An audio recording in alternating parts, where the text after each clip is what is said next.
आज ही Doubtnut app download करें। Doubtnut पर होगा अब आपके सभी मैथ्स, केमिस्ट्री, फिजिक्स और बायोलॉजी डाउट्स का सफाया।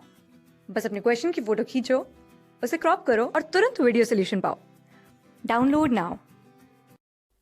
इस क्वेश्चन में हमें एक सर्किल दे रखा है जिसका रेडियस हमें गिवन है और इस सर्किल के एक्सिस के अलोंग एक यूनिफॉर्मली चार्ज्ड थ्रेड है हमारा, जो कि सेमी इनफाइनाइट है। उसका एक एंड सर्किल के सेंटर पे, थ्रेड पे हमारा चार्ज डेंसिटी लैम्डा की इक्वल है।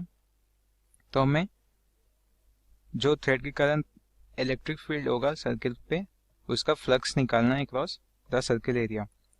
तो हमारा सर्किल सपोज कि हॉरिजॉन्टल प्लेन में है, ये हमारा सर्किल हो गया। इसका रेडियस हमें पता है आर। अब थ्रेड जो हमारा, उसका एक एंड इसके सेंटर पे है और दूसरा रिलेटिवली फार ऑफ है, ठीक है, कि इनफाइनाइट डिस्टेंस तक गया है। तो हमें इस थ्रेड के कारण जो इलेक्ट्रिक फील्ड प्रोड्यूस होगा उसका फ्लक्स निकालना है, ठीक है, सर्किल के एरिया में। ठीक है, तो यहाँ पे देखो फ्लक्स हमारा क्या होता है, phi is equal to E dot A. ठीक है, ये हमारा फ्लक्स होता है, यानी ई इलेक्ट्रिक फील्ड वेक्टर हो गया, ए हमारा एरिया वेक्टर हो गया। ठीक है, तो सपोज ये अगर हमारा एरिया है तो एरिया वेक्टर हम इसके नॉर्मल लेंगे, और इलेक्ट्रिक फील्ड अगर इसी के नॉर्मल है, मतलब इस एरिया के नॉर्मल है और एरिया वेक्टर के पैरेलल है, तो ई डॉट डी ए हमारा ई ए डायरेक्ट हो जाएगा, क्योंकि यहाँ पे आप कॉस लिखोगे, कॉस थीटा, यहाँ पे थीटा 0 होगा, तो cos theta 0 is equal to 1। तो यहाँ पे ई ए सीधा आ जाएगा। तो इस केस में आप देखो हमें पहले ई निकालना होगा, ठीक है। तो हम पहले फंडा क्या यूज करेंगे, हम किसी आर डिस्टेंस पे एक स्ट्रिप ले लेंगे, सॉर्ट ऑफ अ रिंग, इसकी थिकनेस डी आर कुछ बोल देंगे, और ये जो स्ट्रिप बनी है थिकनेस डी आर की, इसका हम फ्लक्स कैलकुलेट करेंगे। इसका फ्लक्स आप कैसे कैलकुलेट करोगे, तो आप देख सकते हो कि इस स्ट्रिप का जो भी पॉइंट आप ले लो, ये पॉइंट चाहे कोई भी पॉइंट, उसका डिस्टेंस इस सेंटर से आर होगा। यानी कि आप इसको इसके जैसा मान सकते हो, ये हमारा थ्रेड हो गया और इसके एक एंड से डिस्टेंस आर पे हमारे पॉइंट्स हैं, ठीक है। तो आर डिस्टेंस पे अगर हमें ई का फॉर्मूला पता है, ठीक है, तो आप directly E dot D A कर सकते हो। और ई यहाँ पे आप ध्यान दो, तो हमारा जो एरिया वेक्टर है, अगर हम ये स्ट्रिप का एरिया देखें तो एरिया वेक्टर आपने देखा यहाँ पे एरिया के नॉर्मल होता है, तो एरिया वेक्टर आप डाउनवर्ड्स मान सकते हो, यानी कि below the circle vertical plane में, ठीक है। तो आपका जो ई है उसका दो कंपोनेंट अगर है, एक उसको आप इस हॉरिजॉन्टल प्लेन में कर सकते हो एक कंपोनेंट, और एक कंपोनेंट वर्टिकल, यानी कि beyond the plane of circle, ठीक है। तो ये जो बियॉन्ड द प्लेन गया है जो कंपोनेंट, वो हमारा ई डॉट डी ए में काउंट हो जाएगा, और ये जो पैरेलल गया है वो काउंट नहीं होगा, क्योंकि ई डॉट डी ए में यहाँ पे एंगल हमारा 90 डिग्री बन जाएगा, तो कॉस 90 हमारा 0 होता है, इसलिए उसका फ्लक्स में कोई कंट्रीब्यूशन नहीं होगा। तो यहाँ पे सबसे पहले हम कैलकुलेट करेंगे, और ध्यान रहे कि हमें इस डायरेक्शन में जो ई का कंपोनेंट है, यानी ई पैरेलल, वो सिर्फ फ्लक्स में कंट्रीब्यूट करेगा। ई परपेंडिकुलर जो है वो एरिया के पैरेलल है और एरिया वेक्टर के परपेंडिकुलर। तो यहाँ पे पहले हम कैलकुलेट करते हैं कि आर डिस्टेंस पे इस एंड से इलेक्ट्रिक फील्ड क्या होती है।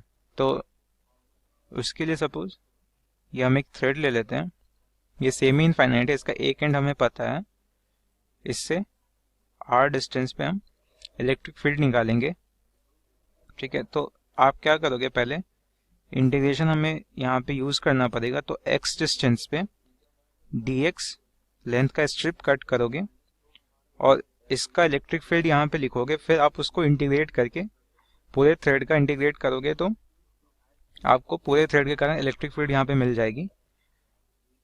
तो ये डिस्टेंस हमारा क्या हो गया, root under X square plus R square, ये हमारा 90 डिग्री है। ये पॉइंट ओ हो गया सपोज।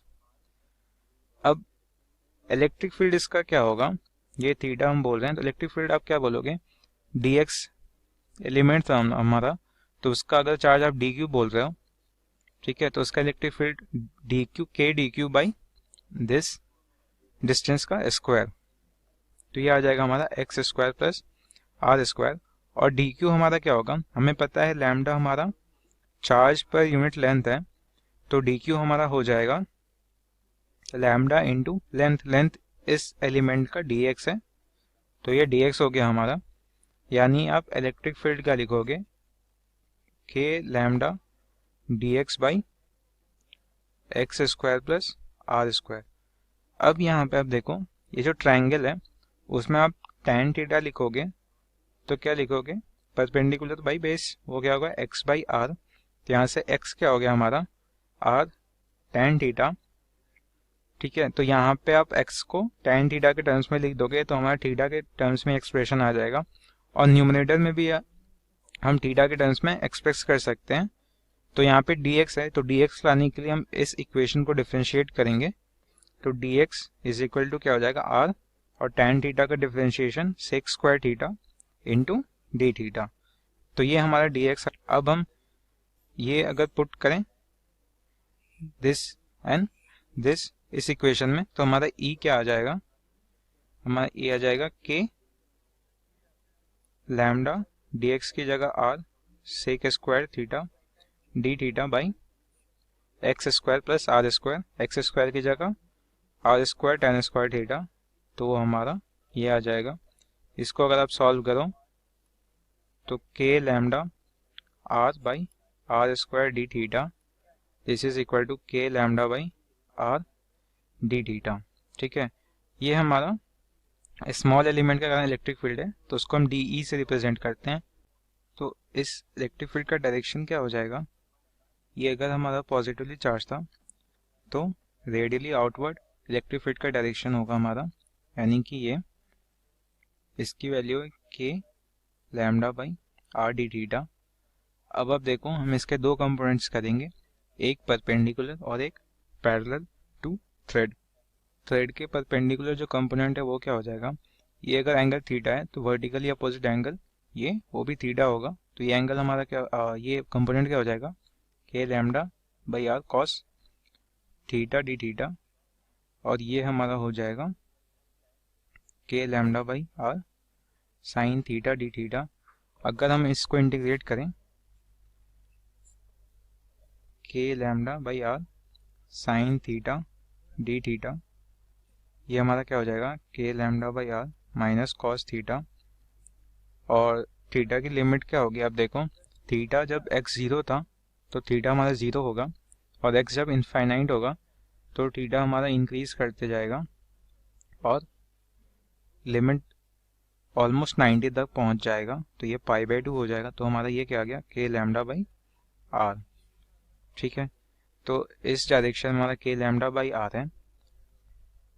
अब वापस सर्किल पे हम आते हैं, तो ये हमारा सर्किल था, इसके सेंटर से r डिस्टेंस पे, स्मॉल r डिस्टेंस पे हमने एक स्ट्रिप लिया था,